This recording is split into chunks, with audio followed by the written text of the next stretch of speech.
Hello YouTube family, आप सभी की मेरी तरफ से हर हर महादेव। तो कैसे हैं आप लोग? आई होप आप सभी अच्छे होंगे, मस्त होंगे, स्वस्थ होंगे और अपनी पढ़ाई में लगे होंगे। तो आज मैं वीडियो बना रही हूँ बहुत दिन के बाद, और वो ये वीडियो है स्पेशली एमटीएस के लिए। क्योंकि आप लोग को भी पता होगा कि एमटीएस का जो एग्ज़ाम है वो 20 सितंबर से स्टार्ट होने वाला है।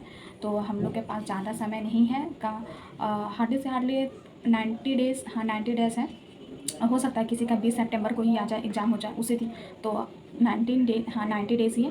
तो उसी को ध्यान में रखते हुए हमें अपनी पढ़ाई को थोड़ा सा और इंक्रीज करना होगा। तो एमटीएस के सिलेबस की बात की जाए तो आप सभी को भी पता है, उसमें 2 सेक्शन है। पहला सेक्शन में रीजनिंग आती है और मैथ आती है, जो सिर्फ क्वालिफाइंग होती है, जिसमें 20 क्वेश्चन दोनों से आते हैं। और मोस्टली आपको उसमें से 12 क्वेश्चन बनाने होते हैं, मतलब 40 क्वेश्चन में आपको 12 क्वेश्चन बनाने होते हैं। तो सेक्शन 1 आपका क्वालिफाई हो जाएगा। और सेकंड सेक्शन की बात करें तो उसमें इंग्लिश है और जीके जीएस है, जो कि हमारे सिलेक्शन में मेन रोल सेक्शन 2 का ही होता है। ये होता है 25-25 क्वेश्चन, जो कि 75-75 नंबर का होता है। दोनों मिलाकर 150 कुछ नंबर होते हैं। और 150 नंबर में से कम हम लोग का 100 प्लस ही मार्क्स आने चाहिए। 100 प्लस मार्क्स ही आएंगे तभी हम लोग का सिलेक्शन हो पाएगा। 2024 में मैंने अटेम्प्ट किया था, एग्ज़ाम भी दिया था, बट मैं क्वालिफाई नहीं कर पाई। इस बात का मुझे बहुत ही अफसोस है। बट होता है ना कि अगर आपने एक बार किसी भी चीज़ को नहीं पाया तो उसके लिए आपको फिर से मैं किसी भी चीज़ को, किसी भी मुकाम तक जाने के लिए हमें मेहनत करना ही पड़ता है। तो चलिए ज़्यादा बकवास नहीं करते हैं और वीडियो को स्टार्ट करते हैं। तो मैं आपको अपना नोट दिखाती हूँ कि मैंने आज के लिए क्या क्या टारगेट रखा और क्या क्या मैं आज पूरा करूँगी।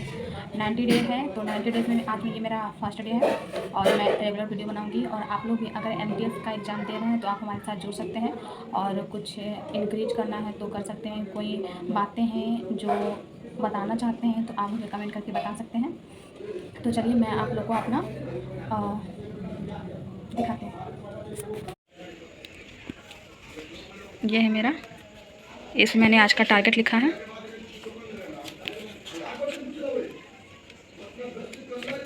ये मैं कंप्यूटर का कर रही थी तो उसका है। और ये है मेरा, मैंने लिखा है एमटीएस 2025 के लिए। मैथ में मैं परसेंटेज करने वाली हूँ, हिस्ट्री में फर्स्ट चैप्टर करने वाली हूँ, और इंग्लिश में 50 वन वर्ड सब्स्टिट्यूशन करूँगी। जीके जीएस में प्रैक्टिस सेट 1, जो कि आप लोग को पता है नवीन सर का प्रैक्टिस सेट चल रहा है 2.0, तो वही मैं करने वाली हूँ। पहला सेट करूँगी आज, क्योंकि मैं उनका क्लास कर रही हूँ और उसके नोट्स भी बना रही हूँ। तो आज प्रैक्टिस सेट 1 स्टार्ट करूँगी, और इंग्लिश रीडिंग में मैं 30 मिनट इसको रीड भी करूँगी। क्योंकि आप लोग को पता होगा कि अगर हम लोग का मान लीजिए, मैं ये जीके जीएस तो ऐसा है कि आप कितना भी कर लो, आप 25 में 25 नहीं ला सकते हो। लेकिन अगर आप चाहो अगर इंग्लिश में आप अच्छा करते हैं, अच्छे से पढ़ते हैं, तो आप उसमें 25 से 25 क्वेश्चन ला सकते हैं, 25 नंबर क्वेश्चन सही कर सकते हैं। और टाइम की बात की जाए तो मैं आपको टाइम दिखाती हूँ कितना टाइम हो रहा है अभी 7:25 हो रहा है, और अभी शाम है। सुबह में मैं पढ़ाई नहीं कर पाती, मतलब सुबह तो मैं उठ ही नहीं पाती। रात में ही 1 बजे तक 2 बजे तक पढ़ती हूँ, उसके बाद मैं सो जाती हूँ। और सुबह 7-8 बजे उठती हूँ, तो घर के काम भी होते हैं, वही करती हूँ। और साथ ही आप लोग को पता होगा कि मैं इसके साथ साथ जॉब भी करती हूँ। तो मुझे दिन में तो बिल्कुल भी टाइम नहीं मिल पाता। जो भी मैं पढ़ूँगी रात में ही पढ़ पाऊँगी। अगर आपको नहीं पता कि मैं जॉब करती हूँ तो आप मेरी पिछली वीडियो देख सकते हैं, उसमें मैंने क्लियर किया है कि मैं क्या जॉब करती हूँ। और तो चलिए ज़्यादा लेट ना करते हुए, मैंने मैथ में लिखा था परसेंटेज, मैं परसेंटेज का स्टार्ट करती हूँ। उसके बाद मैं हिस्ट्री करूँगी, फिर इंग्लिश में 50 वर्ड सब्स्टिट्यूशन करूँगी। तो ये वन वर्ड सब्स्टिट्यूशन करना तो बहुत ही मतलब ज़्यादा हार्ड नहीं होता है, ये कोई कर सकता है। लेकिन सिनोनिम एंटोनिम करने की बात आती है तो ये थोड़ा सा होता है। और इडियम फ्रेजेस भी उतना हार्ड नहीं है, लेकिन होता है ना कि आपको बहुत सारा अगर एमटीएस क्वालिफाई करना है तो कम से कम 2 से 3 हज़ार आपको वन वर्ड सब्स्टिट्यूशन आना चाहिए, इडियम फ्रेजेज आना चाहिए, 2 से 3 हज़ार एंटोनियम सिनोनियम आना चाहिए। और कोई रोल इतना, मतलब कि पूरा रोल एक, मुझे मान लीजिए कि one word substitution main role उसी का नहीं है। वो तो क्वेश्चन आएगा तो सिर्फ मात्र 2 या 3, इससे ज़्यादा क्वेश्चन नहीं आएगा। लेकिन 2-3 क्वेश्चन के लिए ही हम लोग को 2000-3000 वर्ड याद करना होगा, तभी हम लोग कर पाते हैं। और वन वर्ड सब्स्टिट्यूशन होता है और इडियम फ्रेजेज होते हैं, तो ये थोड़ा सा कॉमन सेंस भी अगर इसमें लगा देते हैं ना तो ये क्वेश्चन आसान हो जाते हैं। तो चलिए बहुत बकवास हो गया। और अगर आप लोग को मेरी वीडियो पसंद आती है तो लाइक कमेंट शेयर कीजिएगा और हमें सब्सक्राइब जरूर कीजिएगा। तो चलिए यहाँ पढ़ना स्टार्ट कर दिया है। अब मैं मैथ का क्वेश्चन बनाने जा रही हूँ। और ये परसेंटेज का मैं क्वेश्चन बनाऊंगी। परसेंटेज का क्वेश्चन तो मतलब कि मैं इतना बनाई हूँ कि परसेंटेज मेरे लिए बहुत इजी हो गया है, तुरंत मैं बना लेती हूँ। उसके बाद मैं आपको एक चीज़ दिखाती हूँ। ये था यहाँ पे चिपका हुआ था, जो पता नहीं कैसे निकल गया वहाँ से। इसमें लिखा हुआ क्या है देखिए।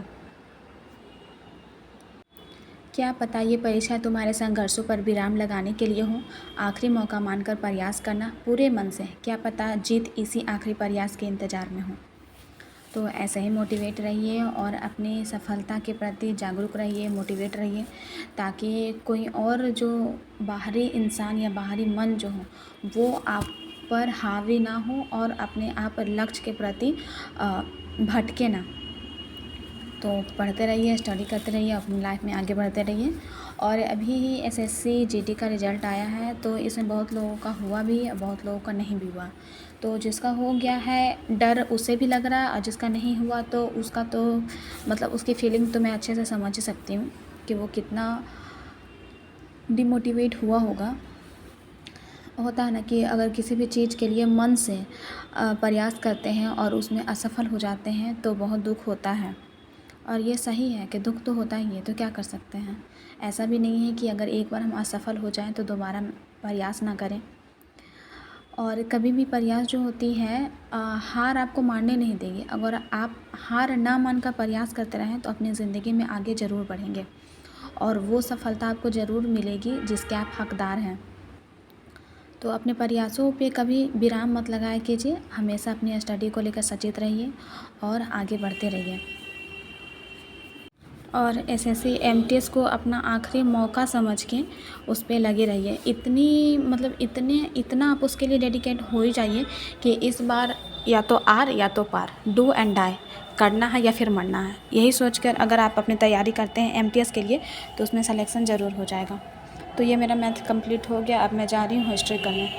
तो मैथ तो मैंने परसेंटेज का किया है, वो 50 क्वेश्चन मैंने किया, उससे ज़्यादा नहीं किया, क्योंकि ये एमटीएस के लिए मैथ करो या रीजनिंग करो, दोनों में से सिर्फ 12 क्वेश्चन ही करने होते हैं।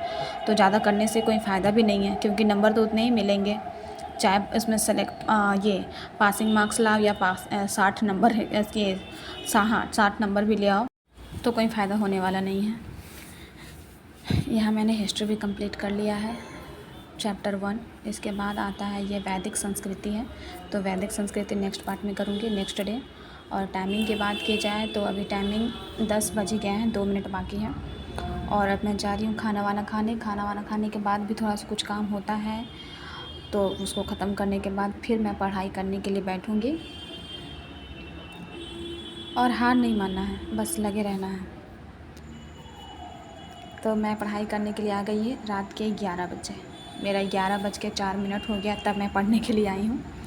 और ये है मेरा नायक 2.0 जो कि नवीन सर करवा रहे हैं, और ये बहुत ही ज़्यादा हेल्पफुल है हमारे आने वाले एग्ज़ाम के लिए।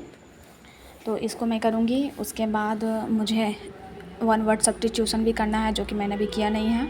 और वो इंग्लिश रीडिंग करना था तो वो मैंने कर लिया है उसी में, जो 10 बजे मैं गई थी, तो उसमें थोड़ा सा मैंने 15-20 मिनट पढ़ा, ज़्यादा नहीं पढ़ा। और इंग्लिश रीडिंग करना हमारे लिए बहुत ज़रूरी है, क्योंकि जो इंग्लिश का जो सेक्शन है उसमें 5 क्वेश्चन आते हैं कॉम्प्रिहेंशन के। तो अगर आप इंग्लिश में आपका बेस मजबूत नहीं होगा तो 15 नंबर आपके ऐसे ही चले जाएंगे, और जो आपको सफल होने के लिए बहुत ज़्यादा ज़रूरी है। उसमें 15 नंबर में कम से कम 4 क्वेश्चन, 5 क्वेश्चन में 4 क्वेश्चन उसमें सही करना ही करना। इंग्लिश की बात की जाए तो 25 क्वेश्चन का होता है। 25 क्वेश्चन में ज़्यादा से ज़्यादा हम लोग को 23-24 क्वेश्चन करना ही करना है, तभी हम लोग का सिलेक्शन हो पाएगा। क्योंकि जीके जीएस में आपको ही पता है कि अगर उसमें 15-18 भी कर लें तो बहुत हो जाएगा वो।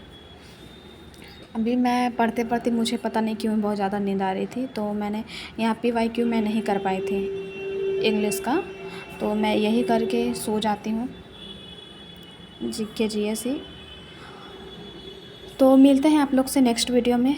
ऐसे ही वीडियो के लिए आप मेरे चैनल को फॉलो कर सकते हैं, लाइक कमेंट शेयर कर सकते हैं, और अपनी पढ़ाई के लिए सतर्क रहें, अपनी स्टडी को अपना टाइम दीजिए, लोगों की बातों पे ना ध्यान देकर अपनी पढ़ाई पर ध्यान दिए। ओके, गुड नाइट सभी को।